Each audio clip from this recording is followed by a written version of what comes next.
Let me find. I have to find the picture.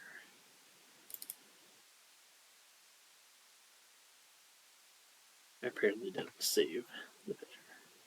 Good morning, everyone. I know it's been a while since I made a video or a blog post, but I've been studying real hard for my Security Plus exam, and so I've been digging into that, hoping to take it in the next month or so. I still got a lot of information to cover because I'm the type of person that wants to know something forward and backward before going into these competitive exams, even though it's not. A lot of people say that's not necessary, but for me personally, I feel like that is necessary if you're going to take one of these certification exams.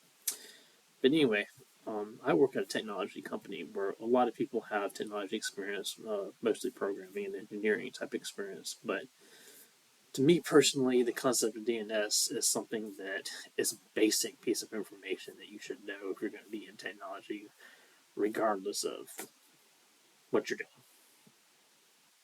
And a coworker asked me the other day what DNS was, and so I was kind of surprised to have to explain that to him. So I thought I'd do this quick blog post and this quick video just to kind of explain that to everybody. So DNS stands for Domain Name Systems. And it's a huge database that your computer will go to when you type in google.com, and it looks for the IP address, and vice versa. If you type in IP address, it goes to there looking for the .com or .net extension that goes to it.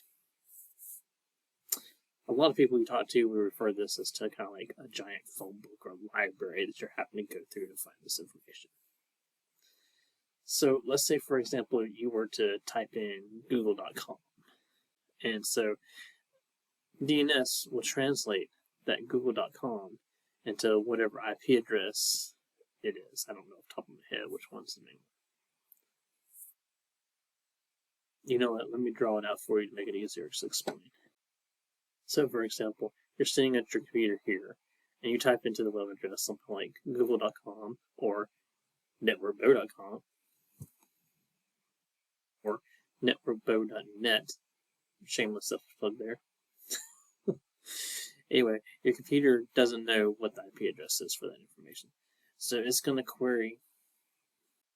I'm sorry, I can't say that word. So since your computer doesn't know what the IP address is, it will send a request.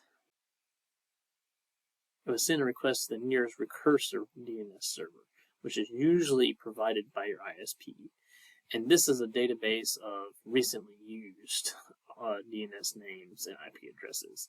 So, like I said, some people refer to this as a library. This would be the shelf of just returned books at the library. So it's going to check there first for the IP address, or if you're typed in the IP address, the domain name. So let's see, back to our example. Here's you at your computer, and you're going to type in google.com.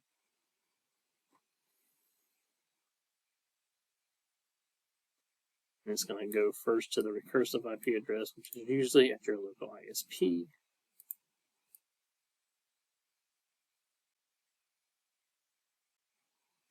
When it gets there, it's going to say, hey man, do you know what this is?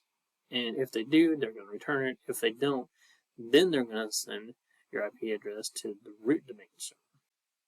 So the recursive DNS is going to be like, oh man, I don't have that. And it's going to go, hey, root DNS server, do you know what this is?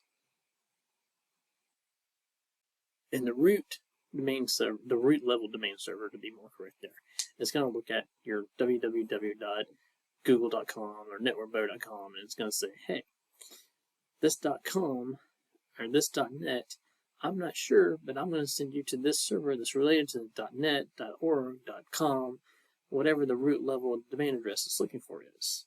And so it's going to take your request and it's going to send it to the top level domain server. So the .com for Google, .net for networkbo.com, networkbo.net, sorry. And this top level domain server is going to look at what comes before that .com or before the .net. And it's going to be like, oh yeah, Google, let me see what the closest IP address is for you. And so it's going to go to the second level domain server. So here it's going to see, let's say, for example, something like google.com. Google.com gets a whole lot of traffic. So they'll have multiple servers there for your request. That way traffic doesn't get jammed up because of how popular it is, you know. And so it's going to see what the closest server to you to get the fastest response is. And once it finds that, it's going to return a response to your computer, which is the page loading for Google.com. Now, if you're like me and you tend to misspell domain names a lot of times, you'll get a page error of some kind. You have to go back. I mean, this is a whole lot easier than having to remember IP addresses for everything, especially if you're somebody like me and you tend to get the numbers backwards in IP addresses a whole lot. Here you can just type in google.com, networkbo.net, Facebook, whatever, and then this will go out and do the work for you.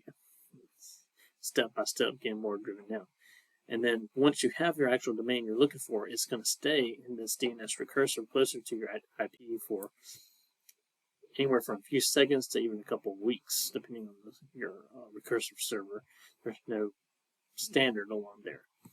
But isn't it cool how this works? It's like your computer's out there asking for directions, or it's going through a giant library and it's checking from the shelf there as you come in of books that were just returned, and if it's not there, it goes and it looks for the actual section that it should be in, and it looks for the actual shelf for the book, and then it looks for the actual book in that shelf, and then it brings them all back to you, or it's like, hey, I can't find it. But it's really cool, and it's really convenient for people like me who have trouble remembering IP addresses a lot, but have no issue remembering domain names. So it's really cool. And thankfully, all of this happens in the back end. So most people have no clue any of this is going on, which kind of explains how my coworker had no clue what DNS was, and I had to kind of explain this to him. And I kind of geeked out explaining it to him because I think it's really cool how it works back there and you don't even have to think about it. If you enjoyed this video, please hit a like button down below, click subscribe so you know when the next video comes out, and feel free to leave me a comment. Thank you guys.